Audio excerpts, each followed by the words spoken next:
All right. Good afternoon, good morning. Welcome to Tuesday Talks, where we have the opportunity to dive a little bit deeper into various aspects of franchise ownership here at Right at Home. I'm your grateful host, Brady Schwab. I'm the Chief Growth and Strategic Operations Officer. And today we're going to get into franchise business performance coaching with my good friend, Jaime Esquivel. Jaime is one of our great business performance coaches here at Right at Home. Jaime, I'm going to let you introduce yourself to the audience here. Awesome. Yeah, my name is Jaime Esquivel. Again, one of the business performance coaches here at Right at Home. My background stems in food and beverage for a little over 13 years, where I ran up the ladder, training individuals across the United States, running small mom and pop shops up to large national chains, training managers and just again traveling around the United States and sharing the experience I had. After those 13 years, when COVID happened, I decided it was time for a change of pace. The food and industry world for me, or the food and beverage industry world for me, just a lot of 24/7 madness, and I was ready for something a little different. But what I wanted to do in changing and transitioning into a new career was find a way to utilize the experiences I had gained over that time and share it with other folks. Because luckily for me, I wound up at a place in life where I have found myself, I think, a bit farther ahead than even I would have expected. And it's my goal to be able to do that for other individuals. And I managed to find a job coaching at another organization previous to Right at Home, a home contractor services franchise, and learned the world of how to work in franchises, how to work with individuals who put their life savings, their dreams, all of it on the line to try and do something better. And it's kind of a little bit of a imposter syndrome, if you will, having these individuals do so much and be in that world for so long, or for me to step in and say, hey, here's some guidance. But I did learn that humility allows us to learn from above as from below. And so I had experiences to share. They had experience and knowledges to share with me. And I've continued on that track, now finding myself here at Right at Home doing the same thing, coaching individuals who have a dream on the line, that are wanting to do something great for themselves and their community. And I get to be a little piece of that, where I get to help make some ripples, and hopefully those create waves and communities. That's awesome. And as I like to say, even Michael Jordan had a coach, right? We're never above coaching, no matter where we are in our journey, whether it's business or otherwise. So now, a lot of our audience here today will be folks that are thinking about entering the world of franchise ownership with Right at Home. I'm curious from your perspective. What are some of the most common challenges that you help new owners navigate over their first 12 months or so? Yeah, well, I think one of the most common ones is understanding that you run your business off the numbers, not off of your checking account. I think we kind of hop into business, one, not really understanding what we're getting into. I mean, there's a lot of work that goes involved, right? A lot of due diligence. We have discovery days, and whether you're looking at us or in other industries in the franchise world, there's just a lot of information to take in, and all that's fine and dandy. You think you're prepped, but then when you get into the business world, if you don't take the time to truly understand your business from the numbers, and I'm talking not just financials, but the data points, and really understanding the information coming at you from the different systems and software, it can be tough to really make thoughtful decisions. When all you're doing is looking at your checking account and you see it go up and you see it go down, the level of stress that happens there that does not enable us to make really smart, intentional decisions, it can be an obstacle to get over for sure. Yep. What's one piece of advice you find yourself repeating pretty often to new owners? I would just say get out there and do it. That's probably the biggest piece of advice I give to not only individuals who are new in the franchise world, but even individuals who I'm coaching that are 10, 15, 20 years into the business. I'll get questions like, what should I do? I don't have enough people in the office. How do I get out there?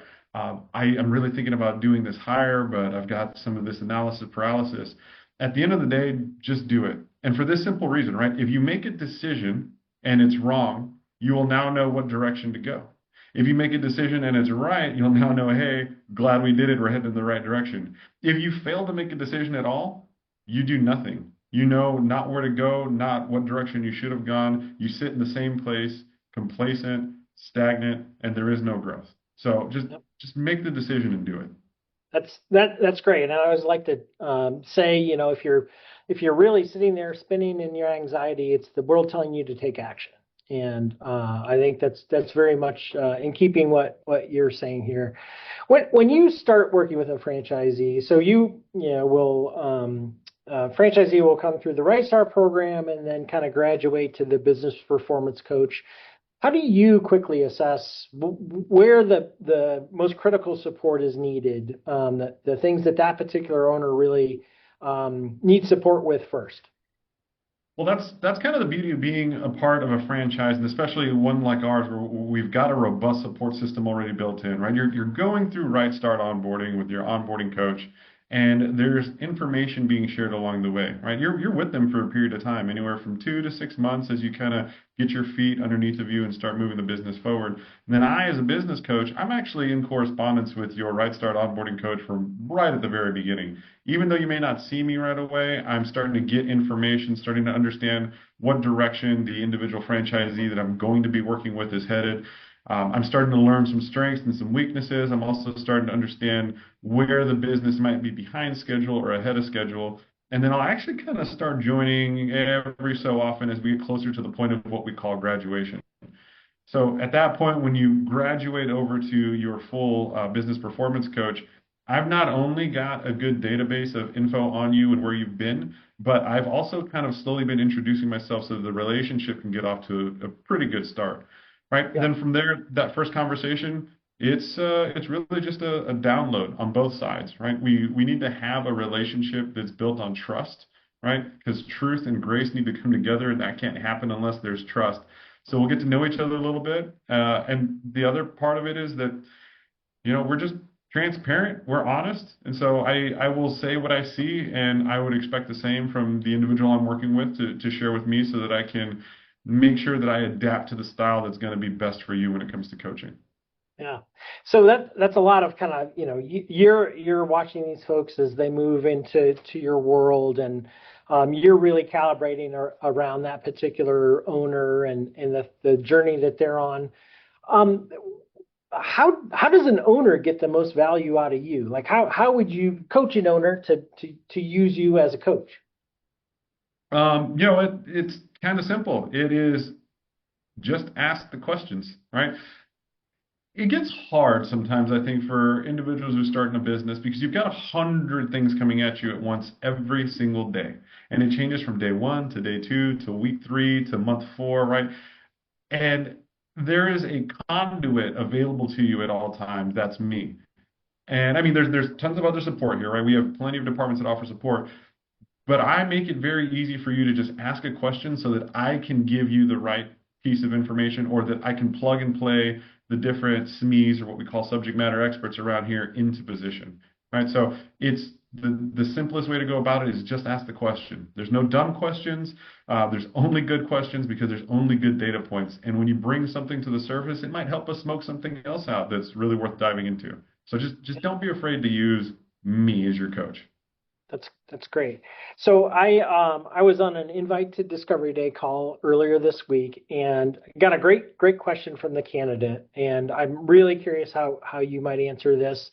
The question was, what do first time owners wish they knew before starting? Oh, that's a good one. I know it was great. Um, so in the specificity of right at home and just the home care industry as a whole, because we get individuals from all over. We have folks who are C-suite execs making $500,000 a year and decided to say, I'm done with corporate America. I want to do something different. We have farmers who decided they're tired. They want to do a different industry. And we've got folks who are they want to dream and they're connected to home care just in general. I would say the thing that I most commonly find a franchisee who's starting out that doesn't truly realize is that the people we serve, right, and I'm talking about me if I was a franchisee, isn't necessarily the client. Yes, we're out there servicing clients. We're taking care of them. That's how we bring our dollars in. But the people that we serve are the people that are helping us bring this business to the community. And so we need to be really aware of the fact that our people, our caregivers, are the most important part of this business. I think far too often we get hung up on, maybe having a veteran background, and I'm out here to help veterans, or my mom or my dad needed help, and so I want to be able to help the elderly and those who are aging in place. But really, we need to help the folks who are coming to our doors looking for a job, who are looking to maybe create a career for themselves, because those are the people who are representing our brand out in the market. And far too often we go over them, almost not even giving them the attention they need, and that's the lifeblood, right? We don't meet our caregivers where they're at. We don't truly understand just the world that the caregiver lives in and where they come from, and that's just such a key component. And when we really understand that that's the most important part of this, the rest of it comes easy. The dollars come, that's fine, but we need to take care of the people who are helping us take care of our communities. Yeah, yeah, I love that. And so this question's really around something I know you personally to be passionate about, and that's mindset. So if you could give every new owner one mindset, you can just implant it into them before they open their doors. What would that be? One mindset. You know, I think the mindset that nobody told us it was impossible, so it's all possible, is the mindset that I live off of and the one that I share, right? Nobody told us that it is impossible to build a business, whether this or something else, and to create a change in our community and a change in ourselves, and a change so that the world is better tomorrow than it was today and today than it was the day before. And so, it's cliche, but the world is our oyster at that point, right? We have all ability to be able to enact change and be intentional about what we're putting out into the world. And so that's the mindset I live off of. That's the one that I'm constantly coaching from. Oh, I love it. I knew you'd have something great to share around that.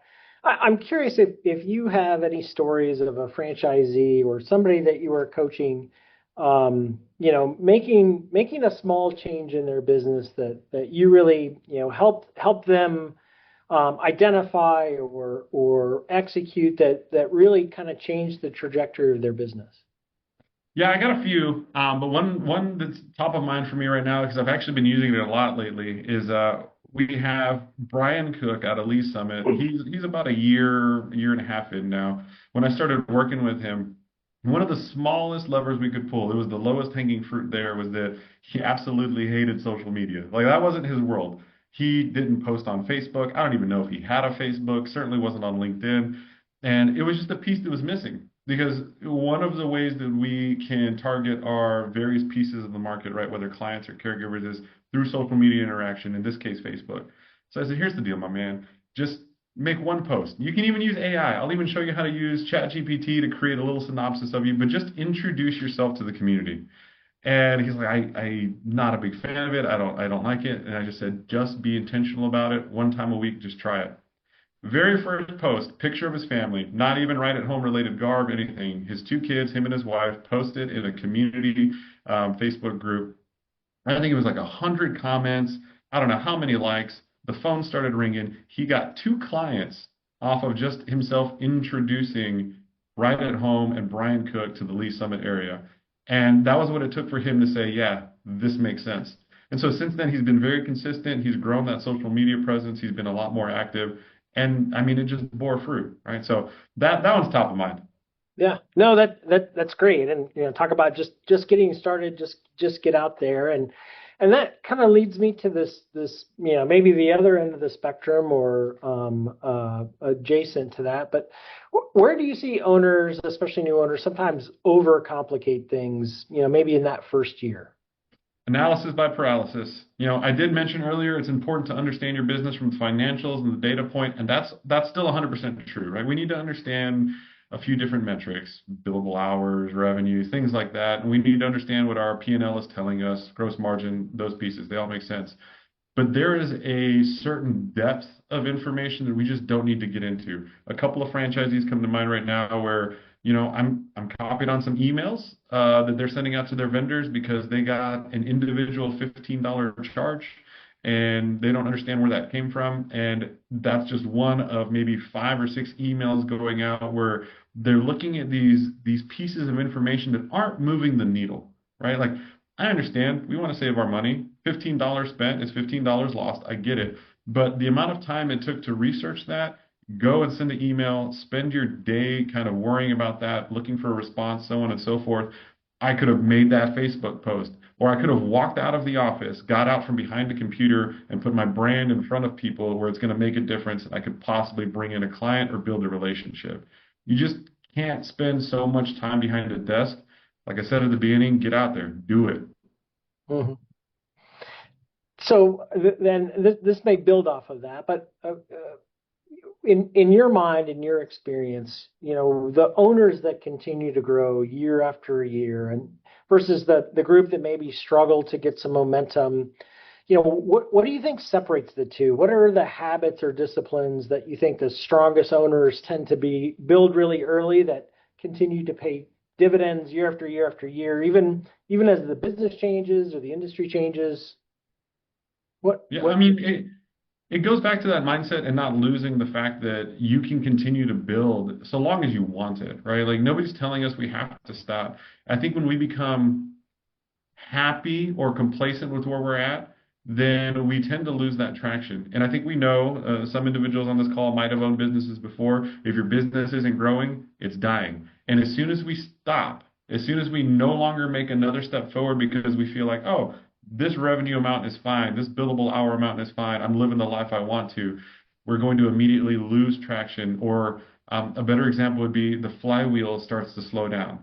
And for those of you familiar with the flywheel concept, it takes a lot of kind of front-loaded effort to really get it spinning at a pace where inertia takes over and momentum's there and we constantly move. It takes a lot of time, a lot of effort to build that up. But once it does, we're going, right? We're flying, we're doing amazing. The moment we take our foot off the gas, it starts to slow down, and all that work you put in, it's not for nothing, but you've got to do a portion of it again. And that's where we see people slow down because you built it once, and I have a couple of franchisees in my portfolio like this. They built it once, they slowed it down, and then they start to question, do I want to build this again? Because that's what it becomes. It becomes a rebuilding effort. Business is constantly moving forward. Momentum cannot be lost. Once you do, it's not square one, but it's square two, and that's pretty far back. Yeah. So when you think about, and again, I think this is a good corollary, helping franchisees balance working in the business versus working on the business, Mhm. and especially as you're thinking about starting a new franchise, and joining a franchise system with the reason of being part of a system to growing. How do you balance those two things? Because initially it is more of a balance than later. Yes. Yeah, it certainly is. I think it becomes easier, obviously, as you become more accustomed to the processes and what goes on. So it certainly does become easier as you're, tenured in the organization. But when you're first starting out, my goal is to help make your job easier, right? Your management, Nate, your leadership of your organization requires you to not only have individuals doing what you need them to do, but you've also got to find what steps need to be taken. And so that's where my perspective comes in. Keep in mind, me as a coach, I have, I believe, 42 franchisees in my portfolio. So excluding you, I have 41 different perspectives and timelines and experiences that I can share along with my own that can help you figure out what might need to happen next. My goal is to basically throw it all on the wall with you, help you compartmentalize what makes sense to approach now, what makes sense to approach later, and what makes sense to completely get off of your radar so that we can be laser focused on the steps that are going to move the needle for you. Right? And we do a little bit of that with Right Start as they get you going. And then when you come over to me, we get a little more data heavy, and I can help you see the story of your business through that.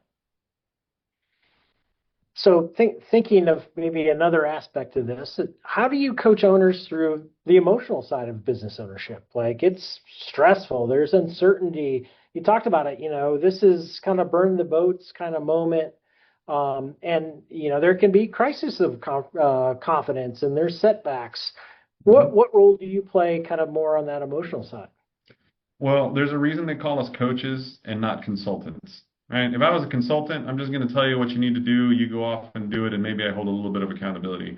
But when it comes to coaching, there is the emotional aspect to it. And I think what really, actually, I don't think, I know what really connects us as coaches to the franchisees that we work with is that we emotionally own that business with you, right? There's nothing tying me to your business financially by any means, right? I didn't make the investment. My job isn't on the line if you do well or do poorly. And so what really is the incentive?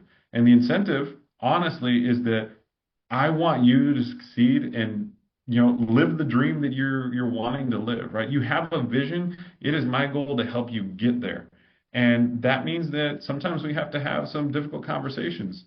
Tears are going to shed, right? Um, Tears of joy, tears of sadness, a little bit of tears of pain every once in a while.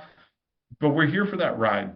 And I would be remiss to say it doesn't have an emotional toll on us, but that's kind of the part of it, right? That's how you know that we're connected.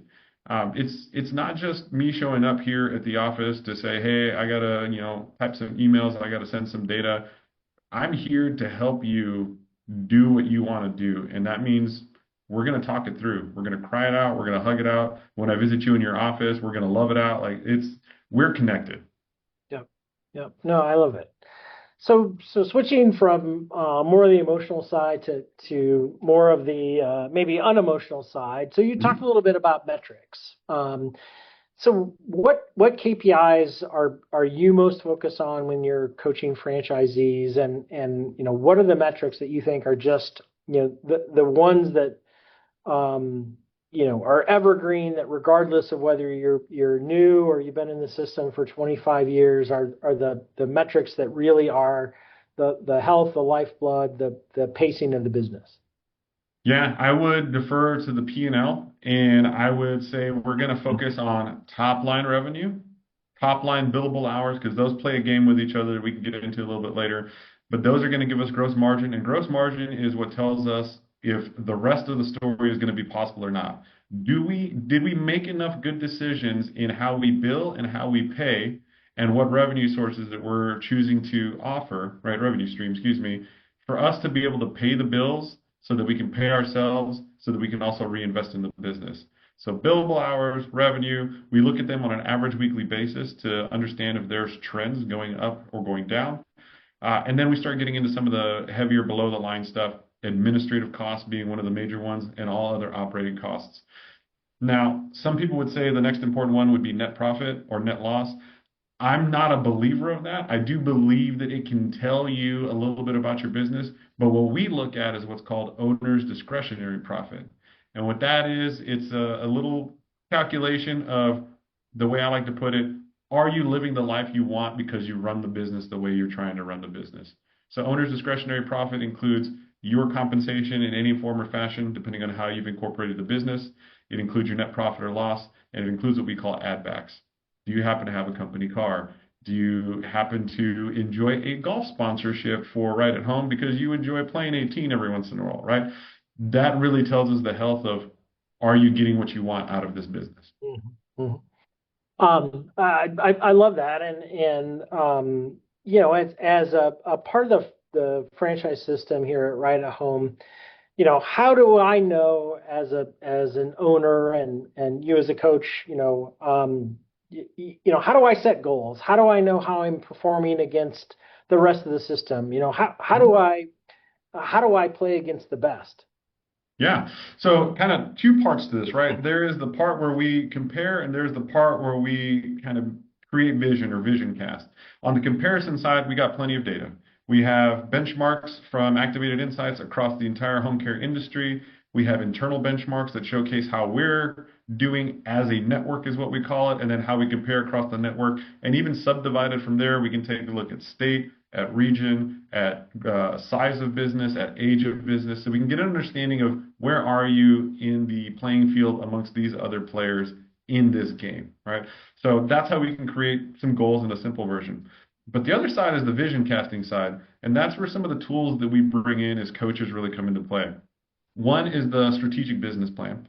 So the strategic business plan is built off a system called EOS, or the Entrepreneurial Operating System. It's not something that we mandate people use, but there's just certain capacities within its tools that we can use that help us start creating really strong goals.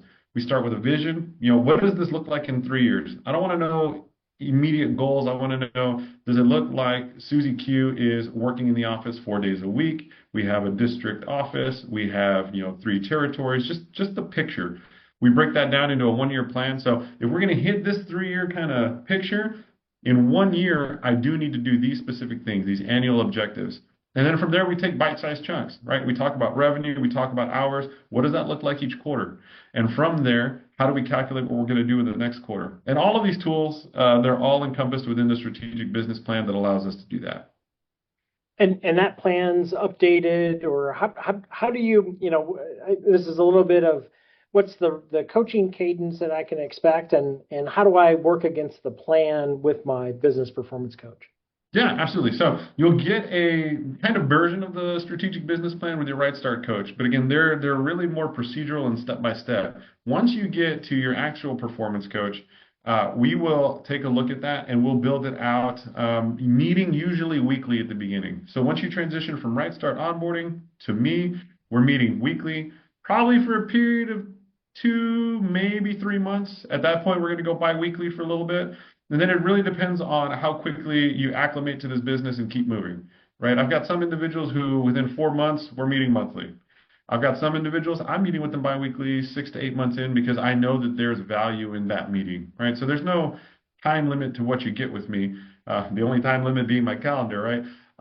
But I really believe that everybody progresses at their own pace, and we're here to help them do that, right? So eventually, I've got just a handful in my portfolio. We meet quarterly. Their business is fine. We have a really strong annual meeting at the end of the year to plan for the following. We have some quarterly goals. We'll meet quarterly to review those goals, see if any adjustments need to be made, and then we'll have as needed conversations, whether through text, phone call, or even just an individualized Zoom call between those cadences. That's awesome. So we do have one question that came in from the studio audience here. So I'll read it to you. When an owner is starting out, what kind of coaching recommendations do you have when it comes to hiring those first office employees? Um, you know, I think the first coaching recommendation I have is we need to build out what the plan is going to look like for hiring 12 months out. I know it sounds kind of counterintuitive, right? Because we're really trying to focus here, but if you don't know where you want to be, you're not going to understand what needs to come down the pipeline. That said, you need to start with your 2 full-time employees as part of the franchise agreement. So you as the owner, you're in it, you're 1 full-time employee. Then I want to have somebody who's going to handle my scheduling and my client care, because those are the 2 aspects of the business you need to care about. Again, we need to care about our people, the caregivers, and then we need to talk about our clients, those who we're serving. So we're going to work to have an individual who can come into that seat, get the schedule done, but also get out to the clients and ensure that they have a quality of care that we're looking for. And then from there, as we progress to 100, couple hundred hours, we're going to have the wherewithal and capacity to hire somebody specific to clients, somebody specific to caregivers. And then from there, we have a downline of individual positions we may want to hire, but that's where we're going to start right at the beginning. Yeah. So a couple things just to recap, and then I've got one more question for you on the way out. But you talked a lot about taking action. You talked about getting out there and doing it, making decisions, being decisive, even if it doesn't always turn out well. You talked about really being focused on caregivers, and if you take care of caregivers, they'll take good care of clients. You talked about managing and operating your business by the numbers and being really focused on KPI throughout your tenure. You talked about the opportunity to really leverage your coach both in creating a vision of what you want to achieve, creating the plan and then implementing it, and really being able to measure against the entire system and all while having a playbook to execute on. So. Great information today, Jaime. The last question for you is, what misconception do new owners sometimes have about business performance coaching? The misconception is that we're the quote unquote dude from corporate, right? A lot of people look at us as like we're just the arm from corporate. We're the heavy. We're the individual here to micromanage, when it couldn't be farther from the truth. And in fact, when I start my calls with people, I say, here's the deal. I am from corporate. I am hired from Right at Home Corporate. I'm paid by Right at Home Corporate. But in this instance, in our relationship, I work for you. I want to help you accomplish the goals that you want to. I have very minimal guardrails. I have the franchise agreement and I have your FDD that really align me to what do you want to accomplish as long as it's within this, right? And then it's my job to help you create that plan and move forward. You've got to hit your minimums. You've got to, do anything you would do within a franchise agreement or any other franchise. But there's a lot of different ways to do it, and a lot of people have taken many paths to get there. It's whatever path you want, I'm going to help you accomplish. So I'm not the suit, I'm not the Bob, I'm not the dude from corporate. I'm here to help you create that vision and help you execute. Yeah. Well, you live it every day. You and your teammates, the business performance coaches, are absolute rock stars. And the investment that you make in franchisees to ultimately live out our mission and to deliver the impact that we all want to be a part of, and we want to support franchisees in doing that in our own unique way. But thank you, Jaime. I really appreciate it. I hope all the attendees enjoyed it, and just appreciate the time and all you do every day to support our system. It's a pleasure, brother. It's a All pleasure. right. All right. Thanks, everyone.